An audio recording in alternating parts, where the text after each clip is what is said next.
हमें क्यों आवश्यकता पड़ी होगी मंदिरों की? क्यों हमारे इतिहास में ऐसे ऐसे मंदिर बनाए गए जिन्हें बनाने में दशकों लग गए थे?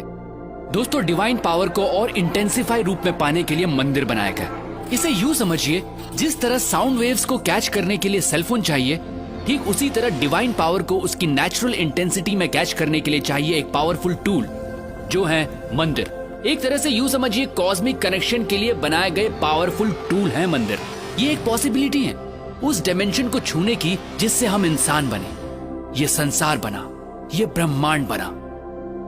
और ब्रह्मांड में दूसरे आयामों से कनेक्शन बैठाने के लिए हमारे पूर्वजों ने न सिर्फ मंदिरों में डिवाइन स्ट्रक्चर स्थापित किए, बल्कि उन्हें कॉन्सिक्रेट यानी प्राण प्रतिष्ठित भी किया। प्राण प्रतिष्ठा मतलब मूर्तियों में जान आ जाना नहीं होता है दोस्तों, ये प्राण एनर्जी की तरह प्रतिष्ठित किए जाते हैं। जी हाँ, मूर्तियों को एनर्जाइज किया जाता है, और जब हम उन मूर्तियों के सामने बैठते हैं तो हमें वो एनर्जी महसूस होती है, हमें परेशानी का हल मिलता है, हमारा दुख दूर होता है और हम खुद को भगवान से जोड़ते हैं। ये सिर्फ उन डिवाइन एनर्जीज की वजह से होता है दोस्तों। ये एनर्जी आपका सिस्टम जब कैच करता है तो आपकी एनर्जी बॉडी अलाइंड होती है और आप पॉजिटिव फील करते हैं। जैसे हमें अलग अलग लोगों से पॉजिटिव और नेगेटिव वाइब्स मिलती हैं। देखिए दोस्तों, एनर्जी जो है वो आपके थॉट प्रोसेस से ड्राइव होती है और सामने वाला वही महसूस करता है। ठीक उसी तरह जब हम प्राचीन मंदिरों में जाते हैं तो हमें वहाँ की पॉजिटिव वाइब्स महसूस होती है।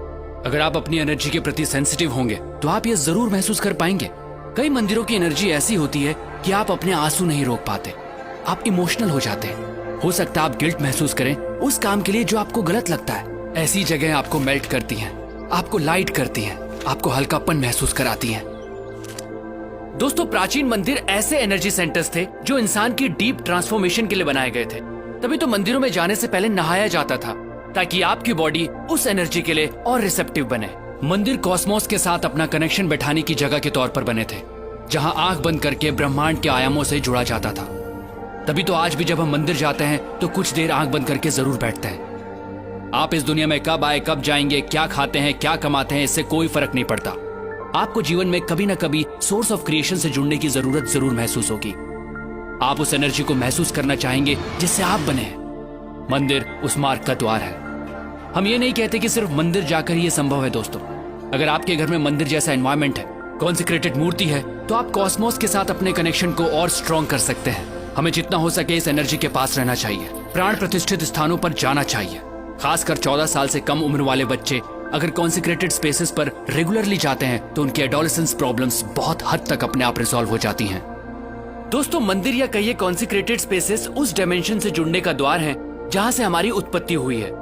ये एक तरह की टेक्नोलॉजी है जिससे हमारा एनर्जी सिस्टम ऐसे अलाइंड होता है कि हमारा जीवन को देखने का नजरिया ही बदल जाता है। तो अगली बार जब भी किसी मंदिर में जाएं तो वहां की प्राण प्रतिष्ठित मूर्ति और उस कॉन्सिक्रेटेड स्पेस की एनर्जी को अपनी एनर्जी सिस्टम से एक होता जरूर महसूस कीजिएगा। दोस्तों, सनातन धर्म सिर्फ धर्म नहीं है, ये एक सोच है, ये एक साइंस है जिसे हजारों साल पहले इवॉल्व किया गया था, जो इंसान को अपग्रेड करती है और आज भी ये उतनी ही एप्लीकेबल है। दोस्तों, इस मॉडर्न युग में हम बाहरी तौर पर बहुत बदल चुके हैं, लेकिन हमारे अंदर इंसान अब भी वही है और आज भी सनातन प्रैक्टिसेस और साइंस हमें अपग्रेड करने के लिए उतनी ही एप्लीकेबल हैं। सनातन सोच के माध्यम से मैं ऐसी ही चीजें, ऐसी ही साइंस आप तक पहुंचाता रहूंगा। दोस्तों, अगर आपके दिमाग में भी ऐसी ही कुछ प्रैक्टिसेस हैं, साइंस हैं, तो आप मुझसे जरूर शेयर कीजिएगा, क्योंकि हमें लगता है इस वक्त वर्तमान में सनातन सोच की आवश्यकता है, क्योंकि यही हमारा भूत है और यही हमारा भविष्य। प्रणाम।